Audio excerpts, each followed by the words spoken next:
இந்த மாதிரி மேட்ச் அப்புறம் என்ன நாமத்தை எடுங்க. திரிபாதி, தீபா கூட, விஜய், சங்கர் 3 நாமம் இருக்குல்ல, அந்த நாமத்தை தூக்குங்க. அதான் கேவலமா நினைக்கிறேன், வேற ஒன்றும் இல்லை. அது கேவலமான டீம் இருக்கிறது இல்லை ஒரு 4-5 பவுண்டரி 6 அடிச்சிருந்தா ஜாலியாக இருந்திருக்கும். கிரவுண்டில் எல்லாருக்குமே கொஞ்சம் டிசப்பாயிண்டட் தான். நெக்ஸ்ட் மேட்ச் நம்ம வருவோம். நெக்ஸ்ட் டைம் நான் வரவே மாட்டேன். ப்ரோ 8000 10000 ப்ரோ இனிமேல் ஏறாது. இனிமேலாம் ஃப்ரீயா கொடுத்தா கூட அவனும் வாங்க மாட்டான். நக்காலாம் பாருங்க, விசில் கொடுத்து எவ்வளவு டிக்கெட் கொடுத்து வாங்கிட்டு வந்தாங்கன்னு தெரியல. கொடுமையா இருக்கு சார். கொடுமையிலும் கொடுமை, பெரும் கொடுமை சார். ஃபர்ஸ்ட் டைம் தல வந்து கேப்டன் பண்றாரு. அதுலயும் இப்படி ஆயிடுச்சு. அவருக்கு தான் வெயிட் பண்ணி பார்த்தோம். அவரே வந்து சொதிப்பிட்டாரு. என்ன பண்றது? மேட்ச்ல கூட இப்படி பண்றாங்கன்னா ஓவர் பா. நேர்ல அடிச்சு பார்க்க வரலாம்னு பார்த்தா இப்படி பண்றாங்கன்னா ஒழுங்கா நான் டிவில போன் அடிச்சு பார்த்துருப்பேன். ஒழுங்கா இங்க நேர்ல வந்து காசை வேஸ்ட் பண்றதுக்கு. ஏங்க இந்த மாதிரி பண்றீங்களேங்க, எல்லாம் நியாயமாங்க? அப்படிதான் இவ்வளவு கஷ்டமா இருக்கு. ஏன்னா 103 ரன்ஸ்ல ரொம்ப ஓவர்ல கம்பி. ஆனா ஒரு 6 அடிச்சாங்க. அவங்க எல்லாம் நல்லா அடிச்சாங்க. நம்ம ஒரு 6 தான் அடிச்சோம். நம்ம ஒரு 6 அடிக்கலையே. ஒரு 6 அடிக்கல. அதான் ஒரு 6 அடிச்சாங்க. ஓகே சரி விடுங்க. நெக்ஸ்ட் மேட்ச் நம்ம வருவோம். நெக்ஸ்ட் டைம் நான் வரவே மாட்டேன். அதுக்குன்னு ஆர்சிபி அடிச்சு பரவாயில்ல. ஆர்சிபி அடிக்கலாமா? ஜெயிக்கலாமா? ஆர்சிபி அடிச்சு பரவாயில்ல. ஆமா ஆர்சிபி அடிச்சு பரவாயில்ல. அது என்னன்னா 3rd பிளேஸ்ல அடிச்சு ஒரு கப் அடிச்சு எடுத்துருக்கு. ஆனா 7th 3rd பிளேஸ்ல இருக்கு. அது அடிச்சு பரவாயில்ல. சிஎஸ்கே 5 கப் அடிச்சிருக்கு. ஆனா இப்போ 9th பிளேஸ். அதனால வர்த்து தான் சொல்றேன். இதுக்கு 10க்கு 5 தான் கொடுப்பேன். 5 தான் கொடுப்பீங்க. அவங்க 9th பிளேஸ்ல தான் இருக்காங்க. விடுங்க பாருங்க, 5 கொடுத்தீங்க, 9th பிளேஸ்ல தான் இருக்காங்க. என்ன பண்ணுறது, ஸ்டார்டிங்லேருந்தே மேட்ச் டிசப்பாயிண்டிங்காக இருந்தது. ரொம்ப கஷ்டமாக இருக்குது. பட் நெக்ஸ்ட் மேட்ச் இல்லை அப்படி சான்ஸ் இருந்தால் சந்தோஷங்க. இல்லை ஒரு 4-5 பவுண்டரி 6 அடிச்சிருந்தா ஜாலியாக இருந்திருக்கும். கிரவுண்டில் எல்லாருக்குமே கொஞ்சம் டிசப்பாயிண்டட் தான். பட் பரவாயில்ல. ப்ரோ அது தோனி கேப்டன்சி பண்ணாமல் இருந்தாலே ஒரு 150 160 போயிருக்கும் ப்ரோ. இவர் பண்ணி 104 ஒரு ஸ்கோரா ப்ரோ. எங்கேயாவது போய் சொல்ல போகிறாங்க ப்ரோ. இருக்கிறதே மோசமான டீமே சிஎஸ்கே தான் ப்ரோ. தீபா கூட, ராகுல் திரிபதி எல்லாருமே கழுவி ஊத்திட்டாங்க. ஆண்ட்ரஸ் சித்தார்த் சின்ன சின்ன பசங்களா இருக்காங்க. அவங்களையும் தோனி வந்து கன்சிடர் பண்ணவே மாட்டாங்க. ஒருவேளை சிஎஸ்கேக்கு வந்து இவங்க தான் பிடிச்சிருக்கு ப்ரோ. ஏதோ அவருக்கு ரொம்ப ஹைப் கொடுக்குறாங்க நினச்சிட்டு அவர் என்னவோ பண்ணிட்டு இருக்காரு. வந்த வேகத்தில் ரிட்டர்ன் போறாரு. யாரும் மேட்ச் பார்க்காதீங்க. அவ்வளோதான். நாளை சிஎஸ்கே எப்போ சார் வெளில வருவாங்க? இன்னும் கொஞ்ச நேரத்தில் வந்துடும். அது அடுத்த மாதம் அவர் எப்போ ரிட்டையர் ஆகும்னு எனக்கு இருக்குது. வேறு ஒன்றும் இல்லை. Bye bro. ப்ரோ 8000 10000 ப்ரோ இனிமேல் ஏறாது. இனிமேலாம் ஃப்ரீயாக கொடுத்தா கூட அவனும் வாங்க மாட்டான். அது ஒரு மேட்சா சார்? அதை பற்றி என்ன சொல்கிறது நான்? கேவலமாக இருக்குது சார். இவ்வளோ வயசு, எனக்கு 70 வயசு. நான் அழகாக பார்க்கறதுக்கோசம் வந்தேன் நான். எனக்கு அதெல்லாம் சொல்கிறது தெரியாது. நான் சும்மா பார்க்கறேன். இன்றைக்கி தான் கிரிக்கெட். அவரும் ஒன்றும் பெருசாக பண்ணல. எல்லாருமே ஆக்ஷன் எடுத்துருக்காங்க. மக்கள் உட்காந்துட்டு இருக்காங்க. சிஎஸ்கேவோட ஓல்ட் டைம் இன்னும் கண்டினியூ ஆகிட்டே இருக்குது. பற்றி நான் நினைக்கிறேன் சார். அதான் கேவலமாக நினைக்கிறேன், வேறு ஒன்றும் இல்லை. அவ்வளோதான். அதை சொல்கிறதுக்கு ஒன்றுமே இல்லை. 0 தான். வேஸ்ட்டு. பால்ல வந்துட்டு நம்மளால தொடவும் முடியல. ரொம்ப தடுமாறி ஆடுறாங்க. சரி ஓகே, தேங்க்யூ சார். ரொம்ப பெருமையாக இருக்கு ப்ரோ. ஆமாம் ப்ரோ. ரொம்ப மோசமாக இருக்குது. ரொம்ப கஷ்டமாக இருக்குது. ஒரு மாதிரி அசிங்கமாக இருக்குது. எத்தனை 5 மேட்ச் தோத்துட்டோம். ரொம்ப பெருமையாக இருக்குது ப்ரோ. அடுத்த வாட்டி ஜெயிச்சிடலாம். RCB fan. Thanks bro. Thanks. ரொம்ப மொக்க சார். ஃபர்ஸ்ட்லேருந்து அவங்க என்ன நலுங்கு விளையாடுற மாதிரி தான் சார் விளையாடினாங்க. ஒரு பால் ஒரு ரன்னாவது எடுத்தாங்களா? ஒன்றுமே இல்லை சார். அவர் எதுக்கு வர்றாரே தெரியல. திருப்பதி வரனா அபாடா அவுட் ஆனாருன்னா அப்படின்னு கொஞ்சம் நிம்மதி வந்தது. ஆனால் அவங்களையே ஓப்பனிங் கொடுத்து ஆட வைக்கிறாங்கன்னு தான் ஒன்றும் புரியல. தோனிக்கு அதை நம்பி தான் சார் இன்னைக்கு டிக்கெட் எடுத்துகிட்டு வந்தோம். தோனி இப்போ கேப்டனாக மாறிட்டாரு அப்படின்னு. ஆனால் அவரும் வந்து அவ்வளோ வந்த உடனே அவுட் ஆனது ரொம்ப கஷ்டம் சார். சரிண்ணே, அது எல்லாமே நடந்துச்சு சார். ஒன்றுமே நடக்க மேட்சை தவிர எல்லாம் நடந்துச்சு சார். அவ்வளோதான். மேட்ச் அந்த அளவுக்கு இன்ட்ரெஸ்டிங்காக இல்லைங்க. ஏதோ டெஸ்ட் மேட்ச் பார்த்த ஒரு ஃபீல் தான் இருக்குது. ஒரு T20 ஒரு ஐபிஎல் பார்த்த ஒரு ஃபீலே இல்லை. So it's waste of time மாதிரி தான் எனக்கு தோணுது ஆக்சுவலி. ஐ டோன்ட் திங்க் சோங்க. எனக்கு தெரியல. திங்க் சொல்ல வாய்ப்பே இல்ல. எம்எஸ்டி கேப்டன் ஆனதுக்கு அப்புறம் இந்த மேட்ச் கொஞ்சம் வின் பண்ணுவாங்கன்னு எப்படி பட் பெரிய ஜெயிக்க முடியும்? வாய்ப்பே இல்ல சுத்தமா. ஆமா பெரிய டிசப்பாயின்ட்மென்ட். ஆமா தோனி இருக்காரு. தோனி ஃபார்ம்ல இல்ல, ஒன்றும் பண்ண முடியல. அவள் தான் இதான் தோனிக்கு லாஸ்ட் சீசனு, ஒன்றும் பண்ண முடியல. நம்ம 43 இயர்ஸ் ஆகுது. தீபா கூடவே இவங்க முன்னாடி அனுப்பாங்களா? ஆனால் தோனி வர மாட்டாராம். என்ன இது 7th டவுன் வராரு, அந்த மாதிரி ஒரு world class player 7th down வராரு. இதெல்லாம் என்ன இது? கொஞ்சம் ஓவர். ரொம்ப ஓவர். மேபி இது மாறினா மேபி இது பண்ணா மேபி அதுக்கு இன் பண்றதுக்கு. ஏன்னா யாருமே இன்டென்ட்டே கொடுக்கலையே ப்ரோ ஓப்பனிங்ல யாரும். ஹிட்டர் கிடையாது, தோனியை தவிர ஹிட்டர் கிடையாது. ஜடேஜா சுத்தமா ஃபார்ம்ல இல்ல, வராரு 2 ரன் அடிச்சுட்டு அவுட் ஆறாரு. சிவம் துபே கூட ஒன்றும் பெரிய சிக்ஸர்ஸ்லாம் அடிக்கவே இல்லைங்க. நாங்கள் நினச்சோம், நாங்கள் லோவரில் தான் உட்காந்தோம். ஐ தாட் ஓகே பால்லாம் வரும்னு நினச்சோம். பட் பெரிய டிசப்பாயின்மெண்ட் தான். இந்த வருஷம் எல்லாம் ஃப்ளாப்னு சொல்லலாம். அஸ்வின் வந்து 9-10 க்ரோஸ் கொடுத்து எடுத்தாங்க. ஆமா. அஸ்வினும் பெருசா ஒன்றும் பண்ணல. அந்த விலைக்கு சாய் சுதர்ஷனும் சரி, ஸ்ரேயாஸும் சரி, நிறைய பேர் பஞ்சாப் கேகேஆர் சூப்பரா கரெக்ட் கரெக்ட் எக்ஸாக்டா ஏன் அந்த ஓப்பன் யங்ஸ்டர்ஸ் நம்பவே மாட்டாங்க. 30 நம்பவே சொல்லு. இப்போ கேகேஆர் 10 overs 100 runs முடிச்சுட்டு கையில் ஊற்றிட்டு போயினே இருக்காங்க. ஆனால் நம்ம 20 ஓவரில் 100 ரன்னே தட்டி தடுமாறுறோம். அந்த மாதிரி தான் இருக்குது இப்போ சிஎஸ்கேவோட நிலைமை. டாப் 4குள்ளெல்லாம் வாய்ப்பே இல்லை. பவர் பிளேல ரன் அடிப்பாங்கன்னு பார்த்தா சிங்கிள்ஸா போறாங்க. ரன் எல்லாம் இன்ஃபேக்ட் வரவே இல்லை. அதுதான் பெரிய டிசப்பாயின்மெண்ட். ஃபர்ஸ்ட் ஓவர் நல்லா போச்சு, கான்வே ஒரு பவுண்டரி அடிச்சாரு. அட்லீஸ்ட் இந்த மேட்ச் அது ஒரு 150+ அவள் தான் எதிர்பார்த்தோம். இவங்க 100க்கே இவ்வளோ கஷ்டப்பட்டா ஒன்றும் பண்ண முடியாது. அவள் தான் முடிச்சு விட்டேன். ஆமாம்மா, let's hope for the best. Match பாத்தீங்களா ப்ரோ? எப்படின்னு உங்களுக்கு பிடிச்சது? செம்மையா இருந்துச்சு. இதான் ஃபர்ஸ்ட் டைம் நானே ஸ்டேடியம்க்கே வந்தேன். நான் கூட தோனி 6 அடிச்சு வின் ஆயிடுவாங்கன்னு தான் நினைச்சேன். தோனி தான் அவுட் ஆயிட்டாரு. ஆமா. சரி விடுங்க, நெக்ஸ்ட் மேட்ச் நம்ம பாப்போம். இந்த மேட்ச் உங்களுக்கு எல்லாம் ஓவரால் உங்களுக்கு பிடிச்சிருச்சா? நீங்க யார் ஃபேன் சிஎஸ்கேல? சிஎஸ்கேல வந்து தோனி ஃபேன் தான். நான் கூட எல்லாருமே கத்துனாங்க தோனி 6 அடிப்பார் 4 அடிப்பார்னு. இப்போ Dhoni thank you. Exactly, there is no intent to play. They are not playing well. They are not concentrating. I think ball e park mudile. They are not looking at the ball and they are not playing.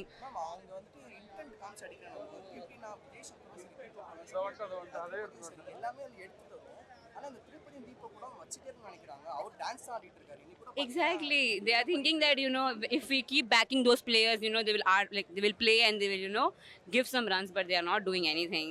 And they need to change their entire batting lineup because it sucks.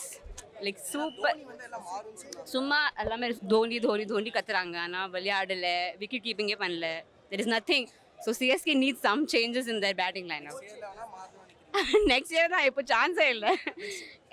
Thank you. Exactly, and I don't think with this Vijay Shankar, Deepak Huda, I'm not sure they can play. And Gaikwad is not there. Shivam Dube, they retained and they are not playing. Patirana, he retained, they are not playing. I don't know what is there. Exactly, I don't know. Thank you. இது சின்ன RCB bro. இது பழைய CSK இல்லை. அந்த இது நான் பிறகுறதுக்கு முன்னாடி இந்த சிஎஸ்கே இல்லை. இது சின்ன ஆர்சிபி. இது ஏன் ப்ரோ வேறு வழி இல்லை ப்ரோ உங்களுக்கு. ஏன்னா அதை வச்சுருந்தா அவங்களை ஓட்டி ஆகணும். 20 ஓவர் எப்படி ஓட்டுறது? 10 ஓவர் பவர் பிளேயாவது வந்தாகணும்ல அவங்க. நீ வா இவனை நீ வச்சு பேசுவா. அதாவது டோனி ஃபஸ்ட் டைம் ஏதோ கேப்டன்சி பண்ணி ஆயித்தனா பண்ணல, அது ஏதோ ஒத்துக்கலாம். அவரை டீமா ப்ரோ இது ஆடவன் தானே ப்ரோ. எதுவுமே ஆட மாட்டாங்க ப்ரோ. எதுக்கு ப்ரோ அவளை அப்போ இதே இப்போ வெளியே போய் யாருன்னா இப்போ மேட்சை போய் பார்த்தா ஆட தெரியலன்னு சொல்லுவாங்க. நல்லா ஆடுறவங்க தான். எதுக்கு இப்படி ஆடுறாங்க தெரியலன்னா இது பண்ணிட்டாங்களா ஏதோ ப்ரோ. அது நான் மனசார சந்தோஷமாக போகிறேன். ஜட்டு பெஸ்ட். ஆனால் ஜட்டு இந்த அவுட் ஆந்தான் ப்ரோ மனசு கஷ்டமாகுது. மற்றபடி டீம் நல்லா அவள் தான் ஊற்றி மூடுறாங்க. நாம சின்ன ஆர்சிபி அத்தை ஆர்சிபின்னு பேர் வச்சுக்கணும். அவங்க சிஎஸ்கே அழிச்சிட்டு ஆர்சிபி சின்னது இல்லை குட்டின்னு போட்டோம். ஆர்சிபி ப்ரோ அவங்க அச்சா கூட மனசு சந்தோஷமா ஏற்றுன்னு போட்டோம். இந்த வாட்டி அவங்களாம் மேலே இருக்கட்டும், நல்லா இருக்கட்டும் ப்ரோ. அவங்க ப்ரோ ரொம்ப மக்க மேட்ச் ப்ரோ. இதே இதுதான் செகண்ட் பேட்டிங் அவங்க ஆடுறாங்க. ஓப்பனிங் எப்படி ஆடுறாங்க? பயப்படாம தூக்கி அடிக்கிறாங்க. நம்மள ஆட மாட்டாங்க. ஏன்னா ஃபாரின் பிளேயர் 2 பேர் இருக்காங்க. ஓப்பனிங் பார்த்தீங்கன்னா ரவீந்திரா இருக்கான், கான்வே இருக்கான். பட் 2 பேருமே நம்மளது ஆட மாட்டாங்க. என்னன்னு தெரியல யாருமே. Waste bro. ராகுல் திரிபாதி வேணாம் ப்ரோ. எடுத்தது ப்ரோ விட்டுருங்க ப்ரோ. சம ஃபெயிலியர் ப்ரோ. ஸ்டே ஸ்கோப் இருக்காங்க எவ்வளவு ஆமா. பிளேயர் ஆக்சுவலாக விளையாட வைக்கலாம், ஆனால் அதுக்கு வந்து சிஎஸ்கே மேனேஜ்மெண்ட் வந்து டிசிஷன் எடுத்து நம்பி இறக்கி விடணும். ஸோ இப்போ கேப்டன்ஷிப் அப்படின்றதுனால அவர் சொல்கிறது தான் அப்படின்றது இப்போ கிடையாது. பஞ்சாப் எடுத்துங்க, பிரியன்ஸ் ஆனது ஒருத்தனை ஓப்பனிங் இறக்கி விட்டாங்க. எப்படி ஒரு வாய்ப்பு கொடுத்தாங்க, கொடுத்தோன்னா பயங்கரமாக ஆடுறாப்புல.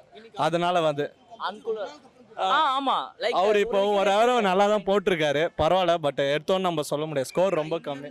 பிளேயர் எல்லாமே ஜெயிச்சாங்க. இப்போ எக்ஸாம்பிள் பார்த்தீங்கன்னா சாய் சுரேஷ் நமக்கு தான் கேம்ப்ல தான் இருக்கு. எல்லாமே ஜெகதீஷ் நம்ம டீம்ல இருந்து தான் எல்லாம் ஆப்போசிட் போய் நல்லா பெர்ஃபார்ம் பண்றாங்க. சிஎஸ்கேல இருந்து அப்படியே பேக்கப்ல எடுத்து வச்சிருக்காங்க, யாரும் யூஸ் பண்ண தெரியல. விளையாட வைக்க மாட்டாங்க, விளையாடுற பிளேயர்ஸும் சரியில்லை. மேட்சே வெறும் ஃபர்ஸ்ட் மேட்ச். ரெண்டாவது வந்து டிக்கெட் எடுக்கிறது பார்த்தீங்கன்னா நம்ம ஊரில் வந்து மற்ற ஊர் மாதிரி கிடையாது, ரொம்ப ஃப்ராட் அதுவும் பண்ணுறாங்க. நார்மலாக ஈஸியாக டிக்கெட் கிடைக்க மாட்டேது, அதுவும் இவங்க இது பண்ணுறாங்க. இனிமேல் யாருமே வேஸ்ட் வரக்கூடாது, மேட்சுக்கே பார்க்கக்கூடாது. கேப்டன் ஆயிட்டார். ஏற்கனவே வந்து ஆக்ஷன்ல எல்லாமே சொல்றாங்க பயங்கரமா ரேட் பண்ணி சொல்லிட்டு இப்போ வந்து 30k 40k எல்லாம் சொல்றாங்க. இன்னும் ஏறும் நினைக்கிறீங்க? இனிமே எதுவுமே ஆகாது ப்ரோ. டீமே எல்லாருமே பார்த்தீங்கன்னா ரொம்ப இதுவாயிடுச்சு, வெக்ஸா இருக்காங்க. இப்போ தோனி வந்து இந்த மேட்ச் ஃபர்ஸ்ட் மேட்ச் போயிருக்கு அப்படின்ற ஒரு மைண்ட் செட் இருக்கட்டும், ஆனால் இது இப்படியே போகாது. நெக்ஸ்ட் மேட்ச் நல்லா கம்பேக் கொடுப்பாங்க அப்படின்னு நினைக்கிறோம். அவர் ஏதாச்சும் கொடுத்து கொஞ்சம் எடுத்துட்டு வர பார்ப்பாரு, பட் இருந்தாலும் நம்ம பிளே ஆஃப்ஸ் போக மாட்டோம், அது ரொம்ப வெளில தான். வேற டீமாக பார்த்தோம், ஃபுல்லாக பார்க்கல, ஃபுல்லாக பார்க்க முடியல, அவ்வளோ வலிக்குது. இவ்வளோ கேவலமான ஹோம் மேட்ச்சு 18 வருஷமாக பார்த்துட்ருக்கேன். ஐபிஎல் நிறைய சீசன்ஸ் வந்து பார்த்துருக்கேன் ஹோம் மேட்ச்சு. இவ்வளோ ஃபஸ்ட்டான ஹோம் மேட்ச்சு இது வரைக்கும் நான் பார்த்ததில்ல. பேட்டிங் பர்ஃபார்மன்ஸுன்னா அதாவது ஒருத்தர்கிட்டையுமே ஃபைட் இல்லை சார், ஃபைட்டே பண்ண மாட்டுறாங்க, ஹிட்டர்ஸ் இல்லை. ஆக்ஷன்லேயே தோத்துட்டோம் ஜி, ஆக்ஷன்லேயே தோத்தாச்சு டோர்னமெண்ட்டை. எல்லா டாப் ஆர்டர் மிடில் வரைக்கும் சார் 2 1 சிங்கிள் 8 விஜயசங்கர் மாதிரி தான் கொஞ்சம் ஹிட்டிங் அடிச்சாரு. யாருக்கும் பேட்ல படல, ரொம்ப தடவுறாங்க பால் எல்லாமே. இல்லை நரேன் வந்து ஃபர்ஸ்ட் ஓவரில் 6 அடிக்கிறாரு, அது என்ன? அப்போ we don't have the skill, we don't have the skill. எப்படி இருந்த டீமை வாட்சன், ராய்டு, ஜடேஜா, ரெய்னா, உத்தப்பா, தோனி, எப்படி இருந்த டீம் இப்போ எப்படி இருக்குது? அவ்வளோதான் ஜி. இது we deserve to finish last. சத்தியமாக சொல்கிறேன், நம்ம லாஸ்ட் தான் முடிப்போம் இந்த season. This team needs a massive overhaul. கிட்டத்தட்ட ஒரு 7-8 பிளேயர் தேவை நம்மளுக்கு. அது எப்போ நடக்கும் தெரியல. இன்னும் 3 வருஷத்துக்கு ஆப்ஷன் வர இல்லை. ஸோ ரொம்ப வலிக்குது சத்தியமாக. ப்ரோ என்ன ப்ரோ சொல்ல முடியும் மேட்ச் பற்றி? என்ன எப்படி ஜெயிக்க போகிறோன்னு தெரில. ஆனால் ஓகே, என்ன பண்ணுறதுனே தெரில. வந்தோம் ப்ரோ, சரிங்களா? நல்லா மேட்ச் இருக்க போகுது. எம்எஸ் தோனி வேறு கேப்டன்சியில் ரிட்டர்ன். இன்னைக்கு 5 ஐபிஎல் வச்சுருக்கோம் ப்ரோ, 2 சாம்பியன்ஸ் ட்ரோஃபி வச்சுருக்கோம் ப்ரோ. என்ன பண்ணுறதுக்குன்னு தெரில எனக்கு. ஆனால் போனால் போகுது, அடுத்த மேட்ச் ஜெயிப்போம் ப்ரோ. அந்த ஒரு பேஷன் இருக்கும். சொல்லியே காலத்தை வேற வழி இல்லையே ப்ரோ. இந்த மாதிரி மேட்ச் அப்புறம் என்ன நாமத்தை எடுங்க. திரிபாட்டி, தீபக் கூட, விஜய், சங்கர் 3 நாமம் இருக்குல்ல, அந்த நாமத்தை தூக்குங்க. தூக்கவே முடியாது ப்ரோ எனக்கு தெரிஞ்சு. அடுத்த வருஷம் தான் கப்பு முக்கியமே இல்லை ப்ரோ. எங்களுக்கு 5 கப்பு இருக்கு, இதுக்கு மேலே கப்பு வச்சு நாங்கள் என்ன செய்ய போகிறோம்? போதும் bro. Waste on time sir. Disappointing, waste bro. எதுவும் சொல்கிறதுக்கு இல்லை. இப்போது இந்த மேட்ச் இல்லை ப்ரோ, இந்த சீசனே சாமி கொட்டாச்சு.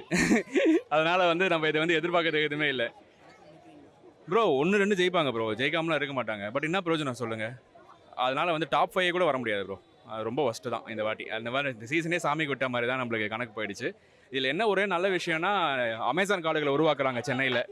அது கொஞ்சம் நல்ல விஷயமா இருக்குது. நிறைய டாட் பால் எடுத்து நல்லா வந்து மரம் நடுறாங்க, அதனால் ஒரு என்வரான்மெண்ட்டுக்கு நல்லது. 2வது மேட்ச் சீக்கிரம் முடிஞ்சிச்சு, சீக்கிரம் வீட்டுக்கு போகலாம், அது ஒரு நல்லது. 2020 மாதிரி வேணாம், 10-10 வச்சுக்கலாம். 10 ஓவர்லேயே முடிச்சிட்டாங்க மேட்ச்சை. அவ்வளோதான் ப்ரோ, சாமிக்கு தான் எல்லாம் முடிச்சது ப்ரோ. சூர்யா ப்ரோ. ஆமாம் ப்ரோ. ஆமாங்க, நானே கண்ணெல்லாம் தொடச்சு சொல்கிறாங்க அவங்க. அடுத்த வருஷம் மாறிடும் ப்ரோ. இந்த வருஷம் மாறாது, அடுத்த வருஷம் எல்லாமே சாமி கூப்பிட்டு இருக்கோம். அடுத்த வருஷம் எல்லாமே திருப்பி வாங்கிடுவோம். எல்லாம் டெஸ்ட் மேட்ச் மாதிரி. தப்பாக சொல்கிறீங்க. வீடியோ கேம் மாதிரி இல்லை, டெஸ்ட் மேட்ச் மாதிரி தான் விளாட்றாரு. வீடியோ கேமில் EA கேமில் எங்கேஜி ஸ்டோக் வைக்கிறாங்க, 6-4 அடிப்பாங்க. இவங்க டெஸ்ட் மேட்ச் விளையாடுறாங்க. எனக்கு தெரிஞ்சா தெரியுமா, வேர்ல்டு சாம்பியன்ஷிப்பில் நம்ம ஜெயிக்கல போன வாட்டி, ஆஸ்திரேலியாவில் போய் தோத்தோம். ராகுல் திருப்பி தீபக் கூடாமல் அதுக்கு ட்ரைனிங் எடுக்கிறாங்க. மேபி இந்தியன் ஸ்குவாடுக்கு வந்து சொல்கிறாங்க, நான் டெஸ்ட் பிளேஸ் பிளேயர் தான்டா, என்னை T20 கூட்டின்னு வந்துட்டாங்க, நீங்களா என்னை டெஸ்ட்டு கூப்பிட்டுங்க அப்படின்னு சொல்லி காட்டுறான். அவ்வளோதான். நம்ம அவ்வளோதான் ப்ரோ. நம்ம நெக்ஸ்ட் சீசனில் பார்த்துக்கலாம் ப்ரோ. நெக்ஸ்ட் சீசனும் தோனி வருவார். அவர் ஃபினிஷ் கரெக்டாக தான் பண்ணுறாரு. மீதி இருக்க எல்லா பிளேயரும் பர்ஃபார்மன்ஸ் பண்ணாங்கன்னா கண்டிப்பாக ஜெயிக்கலாம். இல்லை உண்மையிலே நான் சொல்கிறேன் ப்ரோ. நான் உங்களை age bro 28. Okay I am 33. 2008 IPL season ஆரம்பிச்சதுலேருந்து நான் பார்க்குறேன் ப்ரோ. இந்த தோனி அப்படிங்கிற ஒரு ஆளுக்காகத்தான் உங்களுக்கு தெரியும் இங்கே போட்டிருக்க மாங்காய் கடையிலேருந்து டிஷர்ட் கடையிலேருந்து எல்லாமே நடக்குது. இது இந்திய கிரிக்கெட் அரசியல். இது அவரை வந்து உட்கார வச்சிருக்கலாம், ஆனால் விளையாட வச்சு ஏதோ ஒரு விதத்தில் வந்து லாபம் தேடுறாங்க. ஆனால் அவர் விளையாண்டார் அப்படின்னா கண்டிப்பாக வந்து இதே கூட்டம் வரும். சிஎஸ்கே வந்து கப்பு ஜெயிக்கலை, ஒழுங்காக விளையாடலை அப்படிங்கிறதுக்கு பயப்பட தேவையில்லை. ஏன்னா தம்பியோட வயசுக்கு இவ்வளோ பேசுகிறாருன்னா 33 வயசில் நான் வந்து எவ்வளவோ மேட்ச் பார்த்துட்டேன். அதுதான் நான் சொல்கிறேன். ஆனால் இந்த எல்லோ ஜெர்சி போட்டு வந்து தோனியையும் சிஎஸ்கேயும் ட்ரோல் பண்ணுற எல்லாருமே சிஎஸ்கே ஃபேன் நீங்கள் நினைக்காதீங்க. பிகாஸ் நம்மகிட்ட 5 IPL trophy, 2 champions league trophy இருக்குது. ஸோ நம்மக்கிட்ட எவ்வளோ கான்ஃபிடென்ட் இருக்கணும்? 17 வருஷமா கப்பு வின் பண்ணலை. அந்த பிளேயர்ஸே அவ்வளோ கான்ஃபிடென்ட்டாக இந்த வருஷம் ஜெயிக்கும் அடுத்த வருஷம் ஜெயிக்கும் நிற்கிறாங்களே. அப்போ நம்ம ஆள் மட்டும் எப்படி உடஞ்சிருவோம்? அப்போ அந்த உடைக்கிற ஆள் ஃபுல்லாக வேறு யாரோ, அவங்க கிரிக்கெட் விளையாடக்கூடிய யாரும் எக்ஸப்ட் நான் ஒரு புல் டாஸ் பாலில் 6 அடிப்பேன், ஒரு புல் டாஸ் பாலில் போல்ட் ஆவேன், 5 புல் டாஸ் பாலில் டொக்கு போடுவேன். அது கிரிக்கெட் பிளேயர். தம்பி சொன்ன மாதிரி ஒரு இன்டென்ட் இல்லாமல் வேணா விளையாடுறாங்க. தீபக் கூட திருப்பதி இதெல்லாம் எப்போ நமக்கு தெரிஞ்சிச்சுன்னா ஐபிஎல் 7 எடுத்தாங்க பார்த்தீங்களா, அப்போவே டீம் தேரான்னு தெரிஞ்சு போச்சு. எதிர்பார்க்காத சில விஷயம் நடக்குது. என்ன அப்படின்னு பார்த்தீங்கன்னா பர்ஃபார்மன்ஸ் எப்போதுமே ஒஸ்ட்டாக இருக்கக்கூடிய டீம் டாப்பில் வந்துடுது. இப்போ இந்த டைம் கப்பு ஜெயிக்கிறதுக்கான பாஸ் நம்ம எடிட்டிங் வேணா போடலாம், கம்பேக் கொடுப்பாங்க, தோனி வந்து இந்த சீசன் முடியாது. ஏன்னா இன்னொன்று இந்த கேகேஆரோட பெர்ஃபார்மன்ஸ் நான் சொல்கிறேன். நம்ம வந்து சூப்பர் ப்ரோ. நம்ம எப்போதுமே டாப்பாக இருக்கும் போதே கேகேஆர் நம்மளை வச்சு அடிப்பாங்க, வாஷ் அவுட் பண்ணுவாங்க. நம்ம வாஷ் அவுட் ஆகி போய் உட்காந்துருக்கோம். அப்போ கேகேஆர் என்ன நிலைமையில் இருப்பாங்க? ரஹானே லாஸ்ட் டைம் நம்ம டீமில் ஒரு பிளேயர், இந்த டைம் கேப்டன்ஷிப். அது மாதிரி பிராவோ எவ்வளோ வருஷம் நம்ம கூட ட்ராவல் பண்ணியிருக்காரு, இந்த டைம் கோச் ஆயிருக்காரு. அப்போ நம்ம டீமோடைய எல்லாம் அக்கு வேறு ஆணி வேறு எல்லாமே தெரியும். இங்கே அக்கு வேறு ஆணி வேறுலாம் அந்து போய் கிடக்குது. அப்போ என்ன நடக்கும்? அது எதிர்பார்த்தேன். 4 மேட்ச் தோத்தவங்க இந்த மேட்ச் ஜெயிப்போம் நம்ம வந்தோமா, நம்ம டிக்கெட் கொடுத்து வந்துட்டோம். தோனியை வந்து நம்ம குறை சொல்கிறதுக்கான வேலையே இல்லை. ஏன்னா அவர் 9வது விக்கெட்டுக்கு வர்றாரு அப்படின்னா சுனில் நரேன் பவுலில் அவர் இது வரைக்கும் பவுண்டரி அடிச்சிருக்காரு அப்படின்னு கேட்டால் ஒரு கொஸ்டின் மார்க். ஸ்ட்ரகிள் இல்லை சுனில் நரேன் பவுலில் கூட பவுண்டரி அடிச்சதுலேன்னு ஒரு ஸ்டாட் படிச்சேன். நான் ஸ்டேட் படிச்சிருக்கேன். வருண் சக்கரவர்த்தி எப்போதுமே சூப்பராக போடக்கூடியவர். இன்னைக்கு எக்ஸ்ட்ரா மொயின் அலி நம்ம டீமில் விளையாண்ட பிளேயரு. எப்படினாலும் ஒரு டீமில் விளையாடும்போது ஒரு பேட்ஸ்மேனோட நெட்ஸில் வந்து தெரிஞ்சு போகும். ஸோ அந்த கான்ஃபிடென்ட்டில் சூப்பராக பக்காவாக கேகேஆர் வந்து விளையாண்டாங்க. நல்லா பவுலிங்கும் போட்டாங்க, நம்ம நல்லா பேட் பண்ணல, சுத்தமாகவே பேட் பண்ணல. அதுதான் ரிசல்ட். ஸோ எது நடந்தாலும் நம்ம அக்செப்ட் பண்ணிக்கிறோம். நம்ம இதெல்லாம் விட்டுட்டு நாளைக்கு நடக்கக்கூடிய மேட்ச்சுக்கு ட்ரீம் 11 டீம் போட்டுட்டு 49 ரூபா நம்ம ஒரு கிடைக்குமா நம்ம பார்த்துக்கிட்டு இருக்க போகிறோம். நம்ம பெருசாக ஐபிஎல் கப்பு கிடைக்காதுன்னு பார்க்க மாட்டோம். மொத்தமாக ஐபிஎல் சீசன் முடிஞ்சதுக்கப்புறம் நம்ம காசு டீம் 11லேருந்து எவ்வளோ போயிருக்கு பார்த்தீங்கன்னா ஒரு 5500 6000 ரூபா போயிருக்கும். அவ்வளோதான், வேற எதுவுமே நடக்கல. தோனி பிடிச்ச பிளேயர் ரிஷப் பண்ட போய் செக் பண்ண சொல்லுங்க. இல்ல நான் என்ன சொல்றேன்னா தீபக் கூடாவோ திருப்பாதியோ இந்தியன் டீமுக்குள்ள வரப்போறது இல்ல. டீமுக்குள்ள இருக்கக்கூடிய ஸ்குவாடுக்குள்ள இருக்கக்கூடிய டீம் பிளேயர்ஸ் பெர்ஃபார்மன்ஸ் பண்ணல அப்படிங்கிறத நீங்க யோசிங்க. நல்ல கலீல் அகமது எல்லாம் யோசிச்சுங்க. கலீல் அகமதோட பவுலிங் நல்லா இருந்துச்சு. ஸோ அந்த மாதிரியான பிளேயர்ஸ் டீமுக்குள்ள வர்றதுக்கான பாசிபிலிட்டி இருக்கான்னு பாருங்க. இந்த அக்காலாம் பாருங்க, விசில் கொடுத்து எவ்வளோ டிக்கெட் கொடுத்து வாங்கிட்டு வந்தாங்கன்னு தெரியல. சரி, அவங்க வந்தாங்க, மேட்ச் பார்த்தாங்க, ஜாலியாக. அவங்களுக்கு கிரிக்கெட் பற்றி எதுவுமே தெரியாமல் இருக்க கூட பாசிபிலிட்டி இருக்குது. நிறையா பேர் அப்படி தான் வந்துட்டு இருக்காங்க. இப்போ இது ஒரு ட்ரெண்டிங், ஐபிஎல் கிரிக்கெட் பார்க்குறது ஒரு ட்ரெண்டிங் ஆயிடுச்சு. அதனால ட்ரோல் பண்ணக்கூடியவங்க எல்லாருமே சிஎஸ்கே ஃபேனா அப்படிங்கிறத தெரிஞ்சுக்கங்க. அது மாதிரி 2008 மேட்ச் பார்த்துருந்தாங்க அப்படின்னா அந்த தோக்குறது ஒரு பெரிய விஷயமே இல்லை.